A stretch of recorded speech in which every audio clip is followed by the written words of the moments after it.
And next topic अपना है speciation. Speciation के बारे में भी हम समझेंगे, ठीक है। तो इससे पहले मैं आपको बता दूं कि नेचर में हमने देखा ना, नेचर सेलेक्ट करता है, इवोल्यूशन की प्रोसेस में नेचर का रोल होता है। बट जो डार्विन था ना, वो नेचर के बारे में ही बताया कि भी नेचर सेलेक्ट करता है न्यू स्पीसीज़ को। वो वेरिएशंस के बारे में उसने ये नहीं बोला कि वेरिएशंस आते कहाँ से हैं, कौन रेस्पॉन्सिबल होते हैं वेरिएशंस के लिए। आगे बहुत सारे साइंटिस्ट आए, उन्होंने बताया कि जो वेरिएशंस आते हैं किसी भी पॉपुलेशन में, जो वेरिएशंस होते हैं वो जीन्स के कारण होते हैं। किसके कारण होते हैं? जीन्स रेस्पॉन्सिबल होते हैं, या फिर ये कह सकते हैं डीएनए रेस्पॉन्सिबल होता है, ठीक है। तो हमारी जो थ्योरी थी, जिसको हमने क्या बोला था, थ्योरी ऑफ नेचुरल सिलेक्शन, इसको थोड़ा मॉडिफाइड कर दिया गया बाद में। क्यों कर दिया गया? क्या? क्योंकि इसमें वेरिएशंस को भी इंक्लूड कर लिया। वेरिएशंस का रीज़न बताया कि पॉपुलेशन पर वेरिएशन मतलब चेंजमेंट। वेरिएशन का मतलब क्या होता है? चेंजमेंट आना, डिफरेंस जो प्रेजेंट होते हैं हर एक इंडिविजुअल के अंदर। तो वो कहाँ से आते हैं? तो वो कहाँ से आते हैं? डीएनए से आते हैं, या फिर हमारा जो जेनेटिक मटेरियल है, जो जीन्स होते हैं, इनकी वजह से वेरिएशंस आते हैं, ठीक है। तो इस थ्योरी को क्या बोल दिया गया? क्योंकि इसमें इवोल्यूशन के साथ, ये नेचर के साथ एक चीज़ और ऐड कर दी कि जो वेरिएशंस आते हैं वो किसकी वजह से आते हैं भाई? हमारे, उनके लिए जीन्स रेस्पॉन्सिबल होते हैं, ठीक है। इस वजह से इस थ्योरी को क्या बोल दिया गया? Synthetic theory of evolution. क्या बोला गया? सिंथेटिक थ्योरी ऑफ इवोल्यूशन, ठीक है। तो ये थी थ्योरी को प्रोग्राम। जैसे इसने थोड़ा बहुत एग्जाम्पल भी दे रखा है कि जैसे फॉर एग्जाम्पल पहले हमारे यहाँ पे एक डोडो नाम का जो पक्षी था,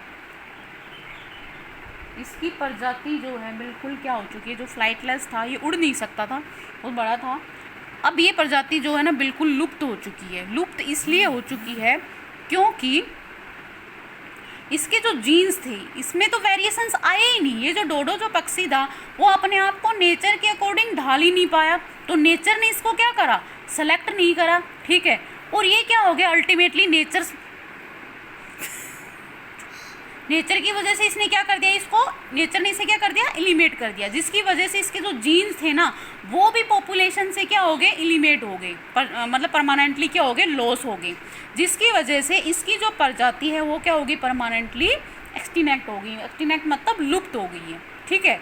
तो कहता है किसी भी स्पीसीज़ को, मतलब नया स्पीसीज़ बनाने के लिए नेचर तो रेस्पॉन्सिबल होता है, इसके साथ उसके अंदर जो जीन्स होते हैं ना, जीन्स के अंदर जो डिफरेंस काइंड्स ऑफ जीन्स, और जो जीन की वजह से जो वेरिएशंस आते हैं वो भी रेस्पॉन्सिबल होते हैं। यदि किसी भी स्पीसीज़ के जीन्स लॉस हो जाएंगे तो उसकी प्रजाति अल्टीमेटली क्या हो जाएगी? लॉस हो जाएगी। ऐसे ही हमारा जो टाइगर है, इसका एग्जांपल देख लो। टाइगर भी एक ऐसा ही स्पीसीज़ है, यदि इसमें अंदर नेचर के अकॉर्डिंग इसको नहीं हम प्रोटेक्ट कर पाएंगे, और एक टाइम ऐसा आएगा कि इसके स्पीसीज़ बहुत कम रह जाएंगे, और इसके अंदर जो जीन्स हैं, जो वेरिएशंस आते हैं वो भी क्या हो जाएंगे? बहुत कम रह जाएंगे। और आने वाले टाइम के हमारी जो फ्यूचर जनरेशन है उनको भी जो टाइगर की जो प्रजाति है वो देखने को नहीं मिलेगी। इसलिए तो हम टाइगर को क्या प्रोवाइड करते हैं? प्रोटेक्शन प्रोवाइड करते हैं, इसे लुप्त होने से बचाने के लिए। नेक्स्ट हमारे पास जो टॉपिक है वो आता है स्पेशिएशन। स्पेशिएशन का मतलब होता है the process by which a new species develop from the existing species.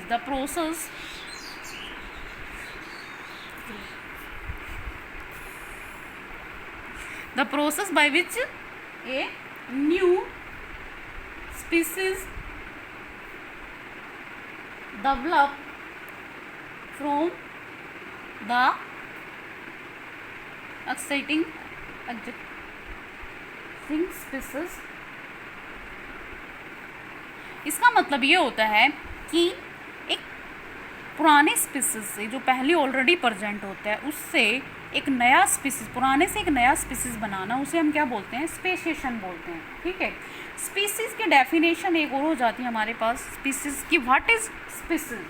Species is a population of organism consist of similar individuals which can breed together and produce fertile offspring. इसका मतलब ये होता है species का कि species एक group होता है किसका, सिमिलर ऑर्गेनिज्म के इंडिविजुअल का, जो एक जैसे इंडिविजुअल होते हैं, सेम इंडिविजुअल होते हैं किसी भी ऑर्गेनिज्म के, ठीक है, जो क्या कर सकते हैं, इंटरब्रीड कर सकते हैं। इंटरब्रीड मतलब जिनके अंदर जो क्या कर सकते हैं, आपस में रिप्रोडक्शन कर सकते हैं, और रिप्रोडक्शन से वो क्या प्रोड्यूस कर सकते हैं, फर्टाइल ऑफस्प्रिंग। फर्टाइल ऑफस्प्रिंग का मतलब होता है कि वो रिप्रोडक्शन से क्या कर सकते हैं, ऐसे ऑफस्प्रिंग प्रोड्यूस कर सकते हैं जिसमें रिप्रोडक्शन की पावर प्रेजेंट होती है। ये ऑफस्प्रिंग आगे चलकर क्या कर सकते हैं, रिप्रोडक्शन से अपने न्यू बेबी प्रोड्यूस कर सकते हैं, ठीक है।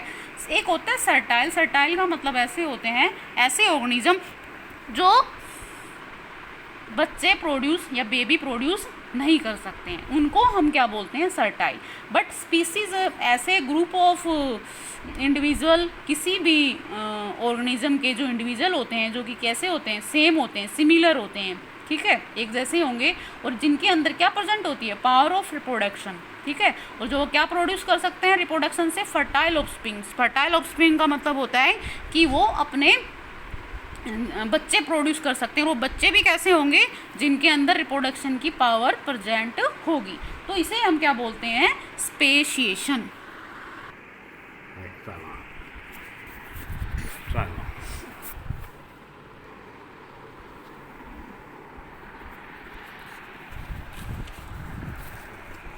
नेक्स्ट टॉपिक जो हमारा है वो है कि कौन कौन से फैक्टर होते हैं किसी भी स्पीसीज को बनने के लिए। Important factor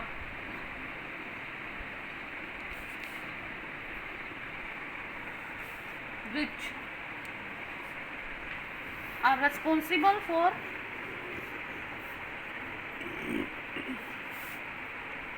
formation of a species। भी कौन से फैक्टर हैं जिनके बेस पे हम कह रहे हैं ना कि एक नया पुराने स्पीसीज से एक नया स्पीसीज बनता है। तो पहला जो फैक्टर है वो है जियोग्राफिकल आइसोलेशन। कौन सा है, जियोग्राफिकल आइसोलेशन। जियोग्राफिकल आइसोलेशन का मतलब होता है कि किसी वजह से कोई भी बैरियर आ जाता है, जैसे कि कोई माउंटेन आ जाता है, कोई बाढ़ आ जाती है, ठीक है, कोई भूकंप आ जाता है, किसी वजह से किसी भी पॉपुलेशन की जो एक जगह पे रह रहे थे, कोई पॉपुलेशन किसी पर्टिकुलर एरिया पे के ऊपर रह रही थी, और उस पॉपुलेशन के स्पीसीज किसी वजह से अलग थलग हो जाते हैं, अलग चले जाते हैं। मान लो एक इंडिया में रह जाता है और एक पाकिस्तान में चला जाता है, यूएसए में चला जाता है, ठीक है। तो टाइम के साथ इन स्पीसीज के अंदर इतने, क्योंकि जो इंडिया वाला है और जो यूएसए वाला है उनके अंदर अकॉर्डिंग टू देयर इन्वायरमेंट अलग अलग चेंजमेंट आएंगे, अलग अलग वेरिएशंस आएंगे, ठीक है। तो वो चेंजमेंट और वेरिएशंस जिसकी वजह से वो बिल्कुल एक दूसरे से आने वाले टाइम पे उनकी जो जनरेशन आएंगी वो बिल्कुल एक दूसरे से क्या रहेंगी, अलग रहेंगी, ठीक है। वो अपना जैसे इंडिया वाला अपना नया स्पीसीज बना लेगा अपने वेरिएशंस के अकॉर्डिंग, यूएसए वाला अपना अलग। एक टाइम के बाद, आने वाले टाइम के बाद, फ्यूचर जनरेशन के बाद वो मिलते भी हैं तो वो एक दूसरे से बिल्कुल डिफरेंट लगेंगी, और वो रिप्रोडक्शन मतलब नहीं कर पाएंगे एक दूसरे से, तो ठीक है। तो इस टाइप के आइसोलेशन से क्या बनते हैं, एक न्यू स्पीसीज। देखो पहले जो इनका जो अनस्टर था, पूर्वज था, वो तो केवल सेम ही था, एक ही एरिया पे रह रहा था, बट किसी की वजह से ये जो सेम थे, एक जैसे थे, अलग अलग हो गए। इसने अपना अलग स्पीसीज बना लिया, इसने अपना अलग स्पीसीज बना लिया, ठीक है। तो एक अनस्टिक पूर्वज से क्या बन गया, एक नया स्पीसीज बना। किसकी वजह से, जियोग्राफिकल आइसोलेशन की वजह से, किसी वजह से, बाढ़ से, भूकंप से, या किसी भी प्राकृतिक आपदा की वजह से क्या हो गए थे, सेपरेट हो गए। तो सेपरेट वजह होने की वजह से जिस इन्वायरमेंट में ये रह रहे थे उसी की इन्वायरमेंट के अकॉर्डिंग उन्होंने अपने आप को ढाल लिया था, और उसी के अकॉर्डिंग इनके अंदर क्या आया थे, चेंजमेंट आए थे, ठीक है। तो इस वजह से जो स्पीसीज बनते हैं उसे हम, उनका जो रीजन होता है उसे क्या बोलते हैं, हम जियोग्राफिकल आइसोलेशन।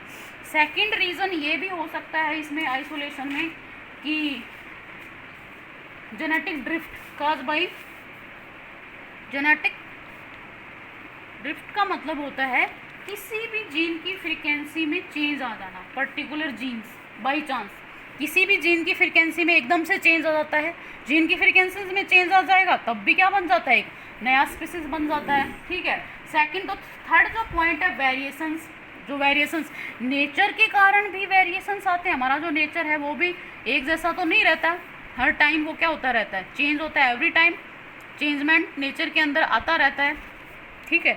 यदि इस चेंजमेंट के अकॉर्डिंग कोई भी स्पीसीज अपने आप को नहीं ढाल पाता है तो वो क्या हो जाएगा, इलिमिनेट हो जाएगा। और जो अपने आप को इसको अडेप्ट कर लेता है नेचर के अकॉर्डिंग तो वो क्या बनाएगा, अपने वेरिएशन नेक्स्ट जनरेशन में सेंड कर देगा, और नेक्स्ट जनरेशन टू जनरेशन जाएंगे, वेरिएशन इतने एक्यूमुलेट हो जाएंगे एक टाइम पे, उनसे क्या बन जाएगा, एक नया स्पीसीज बन जाएगा। तो इस पर क्वेश्चन यही होता है कि जो इंपॉर्टेंट फैक्टर कौन कौन से होते हैं जो स्पेसिएशन के लिए रेस्पॉन्सिबल होते हैं, ठीक है। तो उसमें 3 फैक्टर होते हैं, जियोग्राफिकल आइसोलेशन, जेनेटिक ड्रिफ्ट और नेचर, ठीक है। जियोग्राफिकल आइसोलेशन में आप ये बता दोगे कि किसी वजह से, जैसे माउंटेन्स है, कोई भी बैरियर मतलब कोई भी रुकावट आ जाता है, भूकंप आ जाता है, कोई बाढ़ आ जाती है, उस वजह से कोई भी पर्टिकुलर एरिया के स्पीसीज अलग हो जाते हैं और वो अलग होकर क्या बनाते हैं, एक नया स्पीसीज बनाते हैं। जेनेटिक ड्रिफ्ट मतलब किसी भी जीन की फ्रिक्वेंसी में चेंज आना अचानक, तो उससे भी क्या बनता है, एक नया स्पीसीज बनता है। ऐसे ही नेचर के कारण नया स्पीसीज बनता है। फिर इसने कुछ एक एग्जाम्पल दे रखे हैं